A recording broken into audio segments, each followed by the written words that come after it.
Today on Ministry Monday, I am speaking with Adam Bartlett from Source and Summit. Hey, Adam, how are you? Great, Amanda. How are you doing? I'm well. I'm well. Thank you for being willing to be on Ministry Monday today. It's my pleasure. I'm really grateful for the invitation. Well, I'm glad that we're sitting down to talk about Source and Summit because Source and Summit is a missal that I will be honest, and I hope it's okay I say this and start this way, but it's relatively new to me. And from what you shared, I think it's a relatively new missal. Am I right?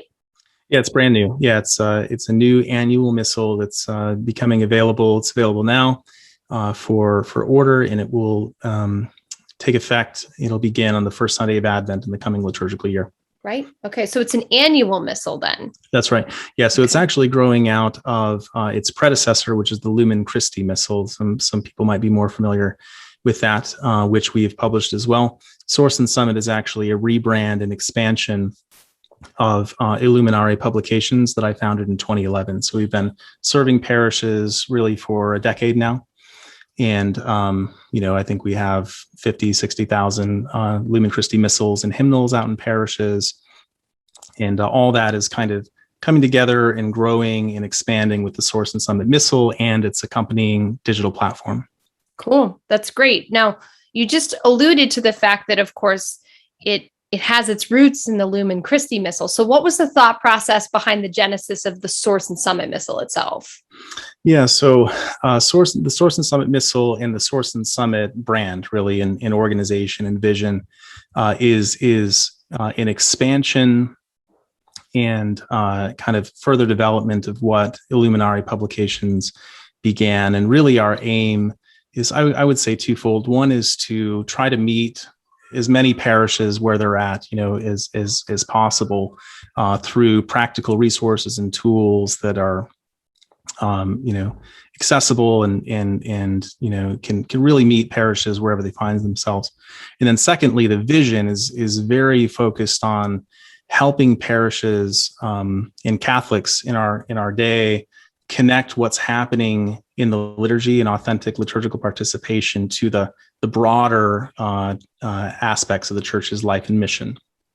So we're really trying to cast a vision that the liturgy is situated upon the mountaintop, and what's happening in efforts for the new evangelization and all the great apostolates. I've been in Denver for the past 5 years, and it's really like new evangelization apostolate central. You have Focus and you have Augustine Institute and so many others. And so often I think we have these different realms and different efforts within the church's life, not seeing eye to eye. There's even sometimes conflict and competition that happens specifically in the area of music, right? So a big part of what we're trying to do is to cast a vision that helps, remove some of these artificial and unnecessary battles that we have over music in the liturgy in particular. I think that translates, or I think that transitions well to the next question that I wanted to kind of set the stage with, because I understand, Adam, that this is probably a very obvious question to you. It probably is, a very obvious question for our listeners too. But why do you consider participation in the liturgy to be the life-giving font of all we do as Catholics? And what does it mean to elevate the liturgy? Yeah. So, you can see in the name that we've taken a Right. very familiar phrase that we sometimes use in a cliche, way. This idea comes from the Second Vatican Council, from the Constitution on the Sacred Liturgy. It's Article 10. It says the liturgy is the summit toward which all things are directed and the font from which all the church's power flows. And it can be easy to gloss over that, but if we pause to ponder the meaning of this phrase, it really paints a beautiful picture for how the liturgy and the other realms of the church's life don't compete with each other, but they actually should be working harmoniously on the church's journey from source back to summit, right? So the idea of elevating the liturgy is sort of our aspirational slogan, right? It's like Nike's "Just Do It." It doesn't tell you a whole lot, but it's setting something that we all want to do. We all want to have elevated, heightened, beautiful prayer in celebration of liturgy. So what we mean is to place the liturgy upon the mountaintop of the church's life, upon Mount Tabor, where the transfigured Christ is radiant before us, and he, draws us, he reveals himself to us and draws us into a participation in that which relies above the mountaintop, and that's the liturgy of heaven, right? So this is what participation in the liturgy is about. It's a mountaintop experience, and we climb up to the mountaintop with Peter, James, and John to encounter Christ there. But we don't pitch our tents on the mountaintop, right? We have to go back down to the world, and actually, we are the ones who are poured out of the liturgy into the farthest reaches of the world to radiate and elevate the world around us, having been transformed there. So that's really the idea, is that the realm of culture at large is at the mountain base. The realm of evangelization follows that, and as we proclaim Christ and proclaim the gospel, we turn back toward the mountain, and there's music that can evangelize. Music can be very effective in evangelization. We move to the next realm, which is the realm of devotion and discipleship, and music has a really powerful role to play there too. But then when we transcend that, we arrive at the mountain peak, and music has a very specific role there, right? And so elevating liturgy, really, I think, as the church presents it here, is that we have an experience that's set apart, and it's something that transcends and fulfills everything else that we do in these other realms. An experience that's set apart. I think that to me is a great summary of the thoughts that you had there. And I think also that that's what we try and do, I think, as pastoral musicians. So I'm so glad that you highlight that. I'm so glad that you mentioned that too. Now, I'm going to ask you a question. It may be a little bit challenging, but I want to address it because, of course, so many of us in the church have been ministering under unprecedented situations and circumstances because of COVID-19. So I'm going to ask you, what do you believe COVID taught us or teaches us when we didn't have a missal or the ability to sing at Mass? I think that what we experienced over the last year, and really just in the last year and a half, we're just coming out of it now, aren't we? Was probably the greatest disruption in our liturgical lives that we've had in over 50 years, right? And I think that's interesting in many ways. I think that so often in our parishes, we can get in habitual routines, and we just kind of, as musicians, we can do the same thing year after year without really thinking about it and seeing a need to, make a change. If it's not broken, why fix it, right? And we just kind of continue, doing the same things over and over again. And I think very often too, pastors who might want to take on a process of liturgical renewal in their parish might be afraid to, because they don't want to upset anyone, right? Everyone loves their songs, and they're comfortable with the way that things are. So very often when we try to take on these efforts of renewing the liturgy, we're just afraid of creating that disruption. So fortunately for us, the disruption was delivered to us. None of us chose it. I think the question for us is, what are we going to do, coming out of it? So I think it's a tremendous opportunity. I believe, and I understand that about 60% of the missal and hymnal market was kind of lost, so to speak, last year. And there are, the majority of parishes right now are in a position to choose a new resource if they'd like to. So that's, one of the reasons why we're presenting the Source and Summit Missal during this time. And we just really believe that if we want to be serious about confronting the real challenges that the church faces right now, and that we've been facing even before COVID, we need to celebrate the liturgy well, because it is the font from which all other things flow, and so it's not ancillary; it's at the heart of the challenge that we face. You said something interesting, though. I want to stay on this for just one more second. You mentioned that, of course, you said about 60% of the hymnal and missal market was compromised or, changed last year. So why even use a missal at all, Adam? Yeah. Well, I think that's one of the questions people are asking themselves. And that's one of the reasons too why we rolled out our digital platform during the we actually launched right into a pre-COVID context by about 2 weeks. I mean, we made our big announcement in early March of 2020, and then the world shut down. So it was kind of unique opportunity to help respond to these challenges that parishes were having. So the digital platform is a liturgy preparation platform, but it contains a number of music libraries, has score customization, multi-format delivery. So you can actually prepare an order of worship with music and with readings and all the things that you need, and deliver that through a unique share link that can be viewed on a mobile device. It can be viewed on a tablet, shared in a flock note or some other kind of communication, printed in a booklet, put in a parish bulletin, right, or even projected on screen. So I think a lot of these different mediums have been explored by parishes, and maybe some might not go back to a missal. I agree with you. I also think that it's reevaluated to the things that we hold in the liturgy. So what about printout worship aids? Is that still something that you could do? Absolutely. Yeah. The Source and Summit platform is really partly designed for that purpose. So as you are putting together all the content and all the musical settings and readings and texts, and you can even upload your own content into this platform, you can export everything that you need to produce a worship aid or a booklet very quickly and very simply. And kind of in the not too distant future, you'll even be able to produce that booklet right in the application entirely, just in a very kind of point and click, efficient, seamless experience.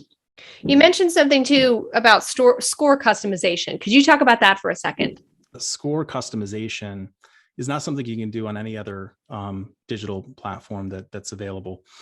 This means that if you have a chant setting, which we have many of those, it can be viewed in square notes, but with a single click, it can be converted into modern notation. That key can be changed to wherever you want it to be. You can apply a harmonization or an accompaniment. You can add chord symbols. You can add and remove verses. You can, format that however you want for the purpose that you intend to deliver it in. We have over 400 hymns right now, and it's ever growing. And the same score customizations available there. So if you have take Crown Him with Many Crowns has like 12 verses, and they're all amazing. You can't put them all in a hymnal. Maybe you want to sing verse 1, 3, and 11. You could just show those in your edition, and maybe you want to sing it a step down, right? So you can do that right in the application just with a couple clicks. What about copyright licensing? We've talked about a couple ways to use this, but what about copyright licensing in light of the Missal? Yeah, so that's one of I think the unique values that Source and Summit can offer as well, is that we have a hassle-free licensing promise for all of the music that you use on the platform.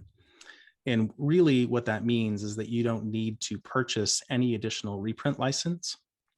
With a single subscription, all of your licensing is taken care of, which includes any way that you might want to use that for the purposes of your parish.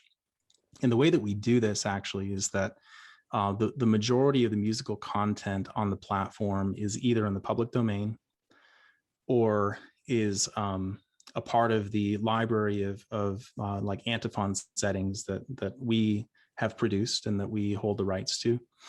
Or we have, some essentials, so things like, "Oh God, Beyond All Praising," or "Lift High the Cross." We have in our subscription a reprint license that we extend to you, so you don't have to go and purchase that from another licensor. That's included in your subscription. So the sub licensing for those very few,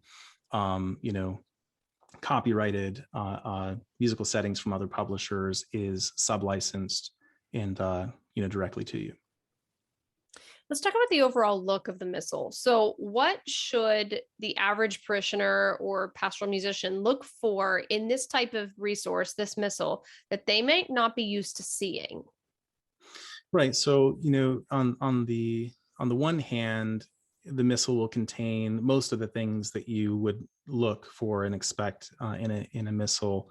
You have lectionary readings for Sundays and major solemnities, etc.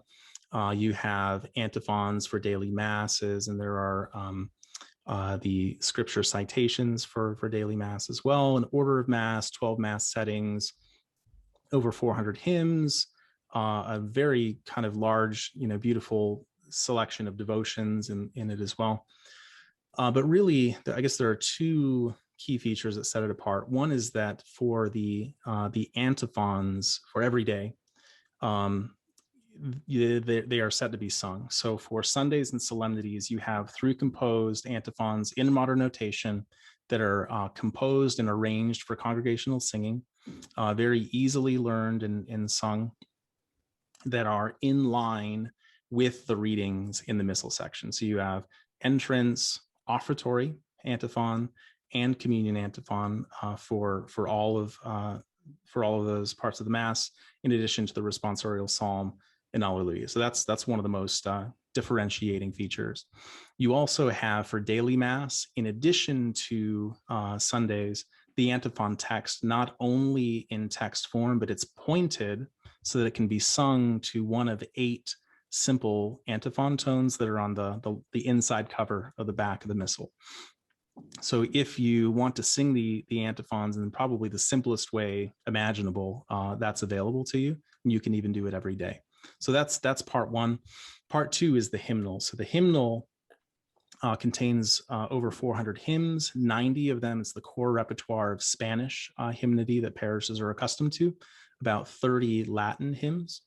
And then within this, we have about 60 to 70 hymns from the Liturgy of the Hours. And these are English translations of the Liturgia Orarum. I'm not talking about the 70s edition. I'm talking about the hymns from Bernard of Clairvaux and Gregory the Great and Thomas Aquinas and saints in every age.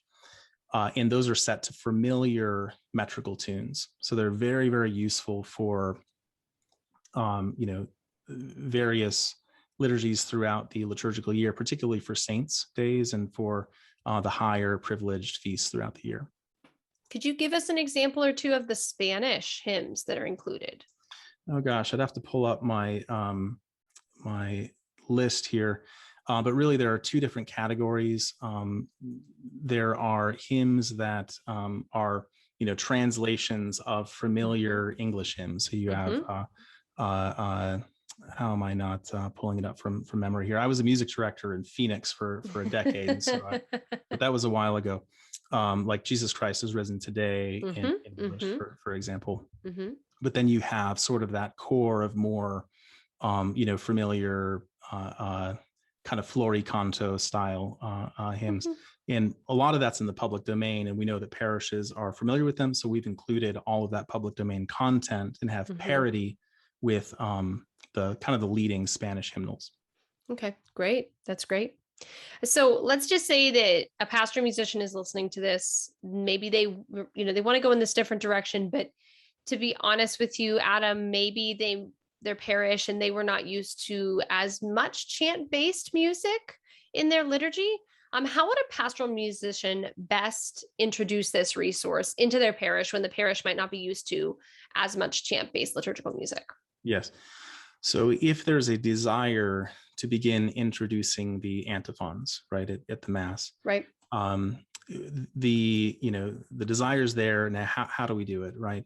The experience of most Catholics in this country is to sing a hymn at the beginning of Mass, a hymn at offertory, a hymn or two at communion, a hymn at the end. And you know what? You can still do that if you want to introduce the antiphons. You don't have to make a cold turkey, switch over. Right.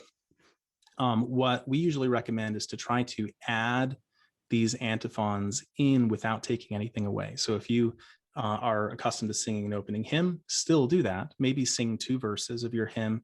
If the priests and ministers might hold back the procession for maybe the first verse, right? Everyone stands, everyone sings. They process in during the second verse, and when the priest reaches the altar, switch to the entrance antiphon, and the cantor can sing it even just once. Everyone can listen.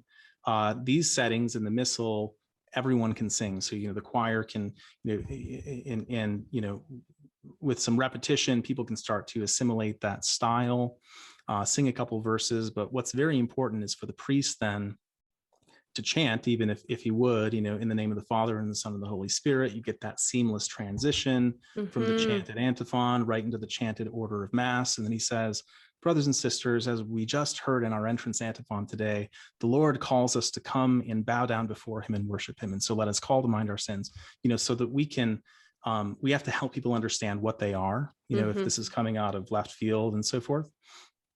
And you can do the same thing with communion. You can sing the communion chant or antiphon.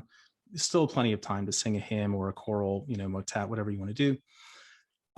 But the more that we can reference them and help people understand what they are, and they start to hear the way that they're connected to the liturgy of the day. The communion often quotes the gospel, for example. The entrance antiphon articulates a theme. It's Gaudete Sunday, and we just sang "Rejoice in the Lord always," right? So it's a great way for people to understand the value of these scriptural texts that belong to the liturgy itself. It also indicates to me, though, that it would be something that, to be totally honest, it seems like it would be something that needs to be understood also mutually with the clergy, where we would have that same aligned vision, so that, of course, they would know the entrance antiphon, but to remind them to connect and do that connection as their almost extemporaneous speech at the beginning of the liturgy, as he starts to center everyone.